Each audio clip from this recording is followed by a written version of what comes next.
नमस्कार स्टूडेंट्स, कैसे हैं आप लोग।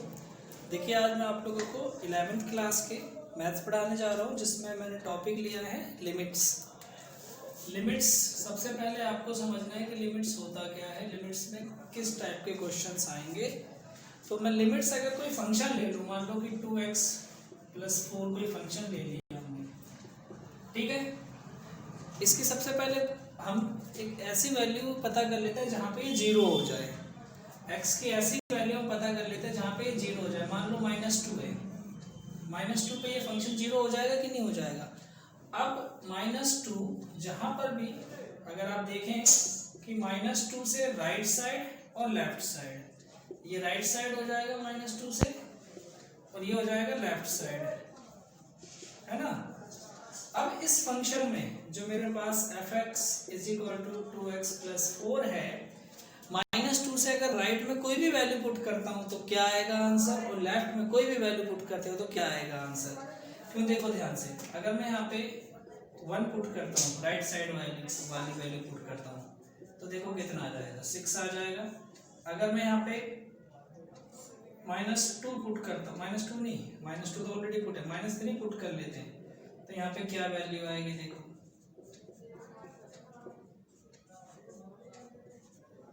+4 है तो -2। तो कुछ इस तरीके से वैल्यू आती हैं और कुछ ग्राफ बनता है आपका। जैसे कि इसमें ग्राफ यूं जाएगा, एक पॉइंट पे आके 0 हो जाएगा, फिर 0 से फिर बढ़ने लगेगा या फिर नेगेटिव माइनस में जाएगा। जैसे जैसे आप प्लस की वैल्यू रखते जाओगे ये ग्राफ ऊपर की तरफ जाएगा, और जैसे ही आप माइनस में वैल्यू रखोगे तो ये ग्राफ नीचे की तरफ आएगा। तो इस तरीके से जब हम लिमिट इसमें पुट करते हैं, लिमिट ऐसी वैल्यू होती है जो x की वैल्यू या तो इसको 0 कर दे या ना भी 0 करे, तो उसके राइट हैंड की वैल्यू और लेफ्ट हैंड की वैल्यू, मतलब राइट साइड वाली वैल्यू, राइट साइड मतलब 0 से इस साइड वाली सारी राइट की होती है और 0 से इधर वाली सारी लेफ्ट की होती है।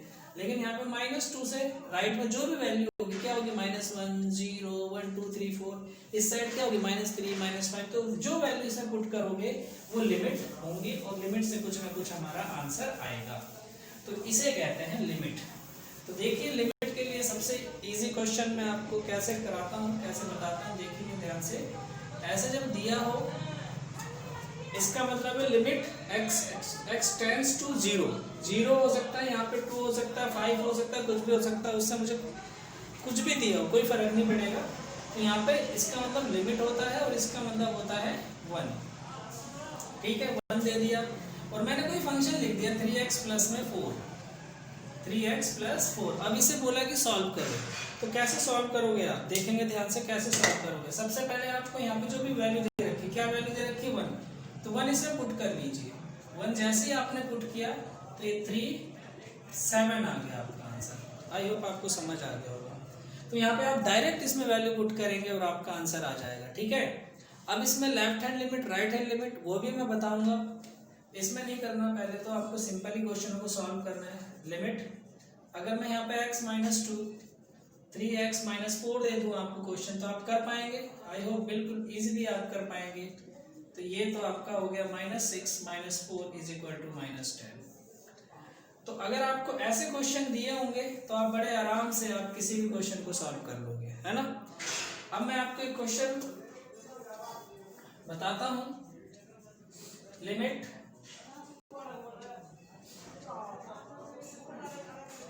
यहाँ पे मैं ले रहा हूँ 2 और यहाँ पे ले लेते हैं x -2, ठीक है, x -2।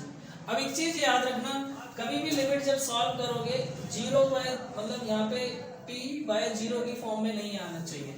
p/0 का मतलब है यहाँ पे कभी भी अपॉन में 0 नहीं आना चाहिए। 0 आएगा तो वो सॉल्व नहीं होगा, ठीक है। तो मैं यहाँ पे आपको क्वेश्चन को दिखा रहा हूँ, x² 4, ठीक है। अब इसको कैसे सॉल्व करेंगे हमें ये देखना है। देखो, लिमिट अगर 0 आता है तो फिर सॉल्व नहीं होगा, कुछ ना कुछ गड़बड़ है, उसे हमें दोबारा सॉल्व करना पड़ेगा और उसमें कोई दूसरी वैल्यू लानी पड़ेगी। तो यहाँ पे देख रहे हो आप x² 4 है। अगर यहाँ पे आप डायरेक्ट क्या पुट कर देते हैं, 2 पुट कर देते हैं, तो देखो 0 आ जाएगा, इसलिए ये सॉल्व होगा नहीं, ऐसे डायरेक्ट वैल्यू नहीं रख सकते आप। तो यहाँ पे क्या करना पड़ेगा भाई, यहाँ पे देखो x² - 2² अपॉन में x -2, तो आप इसको ऐसे लिख सकते हैं, लिमिट x टेंस टू 2, अब यहाँ पे एक बार प्लस एक बार माइनस की आप प्रॉपर्टी लगा देंगे और आपका आंसर आ जाएगा।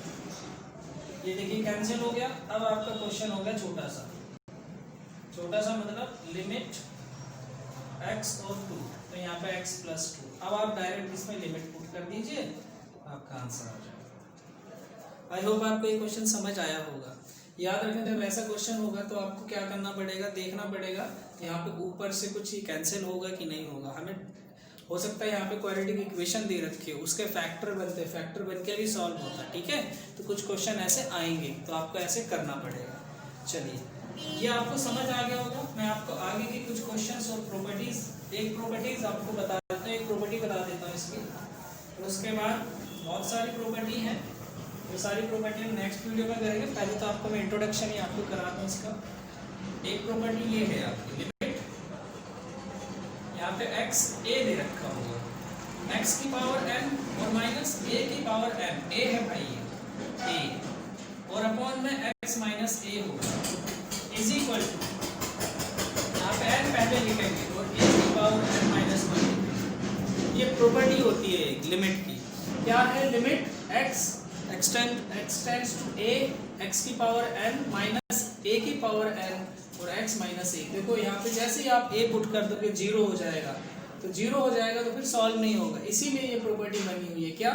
n a n minus 1। अगर मैं इसकी जगह एक एग्जांपल आपको लेके बताऊं, यहाँ पे लिमिट लिख लेते हैं, लिमिट x की पावर 2 लिख लेता हूँ, यहाँ पे 6 लिख लेते हैं, 2 की पावर 6 लिख लेते हैं और x माइनस में 2 लिख लेता हूँ। तो अब आपको समझ आ गया होगा कि क्वेश्चन कैसे होगा। x टेंस टू 2 है ना, तो ये वाली प्रॉपर्टी लगेगी। n का मतलब 6, a का मतलब 2, 6 माइनस 1, तो यहाँ पे 6 की पावर 5 और 6 को 5 टाइम आप मल्टीप्लाई करो, ठीक है। 2 2 जा 4 4 8 8 2 जा 16 16 2 जा 32, तो यहाँ पे 32 आ जाएगा और इससे मल्टीप्लाई कर देंगे, 6 2 जा 12 18 96, ठीक है। तो ये आपका आंसर हो जाएगा। अगर इस सिचुएशन में कोई भी क्वेश्चन आता है तो आपको ऐसे सॉल्व करना है। ये एक प्रॉपर्टी है आपकी, ठीक है। एक प्रॉपर्टी आपकी ये होगी। एक और प्रॉपर्टी मैं आपको लिखवा रहा हूँ, फिर उसके बाद ये तो इंट्रोडक्शन है, फिर उसके बाद जब हम क्वेश्चन करेंगे तो प्रॉपर्टीज का ही खेल रहेगा उसमें। ये आपको समझ आ गया? अब देखिए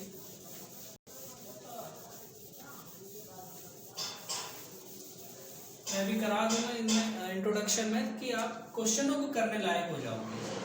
लिमिट x टू 0 दे रखा होगा आपको और वहाँ पे sin x अपॉन में जब x दिया हो तो उसकी वैल्यू हमेशा याद रखना 1 होगी, ठीक है। लिमिट x टू 0 और x ये दोनों सेम होने चाहिए, यहाँ पे 1 हो जाता है। ये पहली प्रॉपर्टी है। इसी तरह दूसरी प्रॉपर्टी भी लिख ही देता हूँ मैं,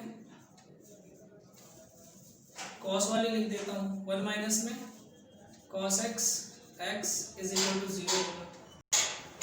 अगर मैं यहाँ पे tan की भी बात करूँ, जैसे आपको तो tan की प्रॉपर्टी आपको पता ही चल जाएगा, ठीक है, ये आ जाएगी। तो ये 3 प्रॉपर्टी पे बेस्ड हम क्वेश्चन भी कर लेंगे। तो मैं अगर आप बात करूँ आपके इसमें बुक में,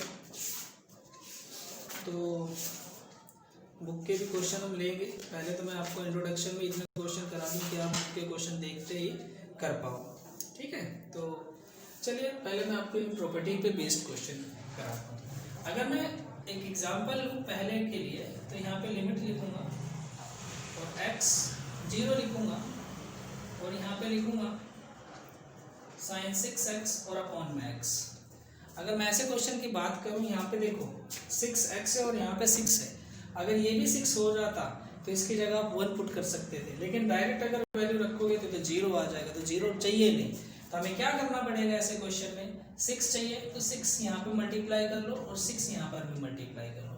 मतलब एक बार आपने यहाँ पे डिवाइड किया, यहाँ पे मल्टीप्लाई किया, दोनों का मतलब तो सेम हो गया। तो 6 जब इस पूरे फंक्शन में मल्टीप्लाई होता है, 6 को आप बाहर लिख सकते हो, इसको आप फिर ऐसे लिख दो sin 6x 6x, इस पूरे की जगह भाई साहब 1 आ जाएगा और आपका आंसर 6 आ जाएगा। समझ आया कुछ? ये चीज़ आपको समझ आ गई होगी करना कैसे था, ठीक है। तो ये फॉर्मूले हैं हमारे पास। अब यहाँ पे लिमिट, बहुत सारे क्वेश्चन आएंगे ऐसे, तो आपको ऐसे करना है, जैसे कि यहाँ पे साइन ए एक्स अपॉन में साइन बी एक्स दे दिया। अब ये दे दिया और बोला कि इसका सॉल्यूशन करो, तो यहाँ पे जैसे जीरो रखोगे जीरो आ जाएगा, सॉल्व तो होगा नहीं। तो हमें क्या करना पड़ेगा, देखो ध्यान से, लिमिट मैं इनको अलग लिख लूँ, साइन ए एक्स और 1 अपॉन में साइन बी एक्स। मैं ऐसे लिख सकता हूँ कि नहीं लिख सकता? लिख सकते हैं ना, बिल्कुल लिख सकते हैं। तो यहाँ पे मैं अगर ए एक्स लिखूँ तो ए एक्स से मुझे क्या करना पड़ेगा, ऊपर मल्टीप्लाई करना पड़ेगा। और अगर मैं यहाँ पे बी एक्स लिखूँ तो बी एक्स का मुझे नीचे यहाँ पे मल्टीप्लाई करना पड़ेगा, एडजस्टमेंट। ए एक्स का मल्टीप्लाई डिवाइड किया तो ए एक्स का मल्टीप्लाई, ए एक्स का मल्टीप्लाई किया तो बी एक्स का, सॉरी बी एक्स का मल्टीप्लाई किया तो बी एक्स का डिवाइड भी किया। तो ये तो कैंसिल हो गया, ए और बी बचा यहाँ पे, ए और बी बाहर लिख लो आप, लिमिट इसको ऐसे लिख सकते हैं, साइन ए एक्स अपॉन ए x.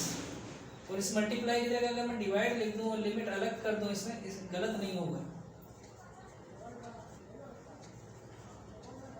Sine B x upon में बी एक्स, मतलब इसको मैं उल्टा लिख सकता हूँ डिवाइड करके। तो यहाँ पे जब देखा जाए ए इसकी जगह भी 1 आ गया और डिवाइडेड बाय 1, तो मतलब ए अपॉन बी आपका आंसर है। तो इस तरीके से क्वेश्चनों को करना है। तो ये प्रॉपर्टीज आपको थोड़ी सी याद रखनी है। तो पहले मैंने जितनी भी प्रॉपर्टीज बताई हैं उन्हें अच्छे से आप कीजिए और उनके बेस पे क्वेश्चन करेंगे, ठीक है। तो नेक्स्ट वीडियो में हम क्वेश्चन करेंगे, ठीक है। 13.1 मैंने इंट्रोडक्शन आपको दे दिया है, आप अच्छे से फॉर्मूलों को लर्न कीजिए। Thank you.